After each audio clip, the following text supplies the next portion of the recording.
అందరికీ నమస్కారం. Welcome back to Raji kitchen and vlogs అండి. ఈరోజు మన రెసిపీ వచ్చేసి ఫ్రూట్ సలాడ్ అండి. ప్రతి సమ్మర్‌లో కూడా మా ఇంట్లో ఎక్కువ చేసుకునే ఐటెమ్ అన్నమాట. మా పిల్లలైతే చాలా ఇష్టంగా తింటారు. అలానే చాలా ఈజీ ప్రాసెస్ కూడా ఉంటుంది.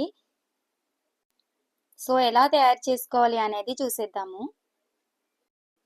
సేమియా ఫ్రై చేయడానికి పాన్ అయితే తీసుకున్నాను. పాన్ హీట్ అయిన తర్వాత డైరెక్ట్‌గా సన్న సేమియాలైతే వేసేస్తున్నాను.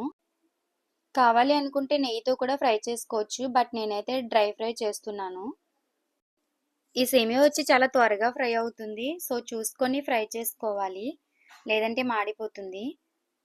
సేమియా ఫ్రై అయిన తర్వాత ఒక ప్లేట్‌లోకి తీసుకొని పెట్టుకోవాలి. ఇప్పుడు అర లీటర్ పాలైతే తీసుకున్నాను. ఆ పాలలో నుంచి చిన్న కప్పు పాలైతే తీసుకొని పక్కనుంచుకోవాలి. కస్టర్డ్ పౌడర్ మిక్స్ చేయడానికి. చూస్తున్నారు కదా! నేను ఇలా పాలైతే తీసుకున్నాను. 1 ½ టేబుల్ స్పూన్ నేను కస్టర్డ్ పౌడర్ యాడ్ చేస్తున్నాను. నేను తీసుకున్న ఫ్లేవర్ వచ్చి వెనిల్లా ఫ్లేవర్ అండి. సో, చాలా ఫ్లేవర్స్ అయితే ఉంటాయి. బట్ వెనిల్లా ఫ్లేవర్ అయితే చాలా బావుంటుందనమాట. ఇవి ఉండలు లేకుండా మిక్స్ చేసుకొని పక్కనుంచుకోవాలి. చూస్తున్నారు కదా! పాలైతే మనం ఇలా మరగబెట్టుకోవాలి.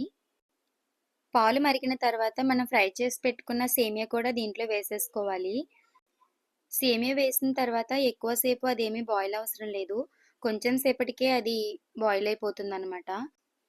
సో, మనం పాలు కాగిన తర్వాత మాత్రం సేమియా వేసుకోవాలి.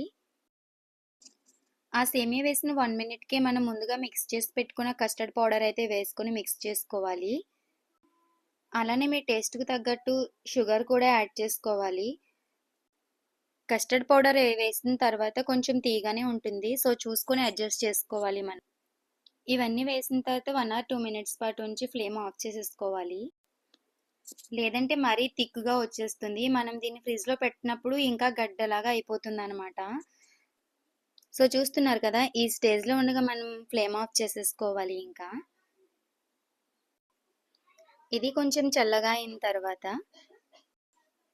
మీకు ఇష్టమైన ఫ్రూట్స్ అలానే డ్రై ఫ్రూట్స్ అన్నీ కూడా కట్ చేసుకొని ఒక ప్లేట్‌లో అయితే తీసి పెట్టుకోవాలి.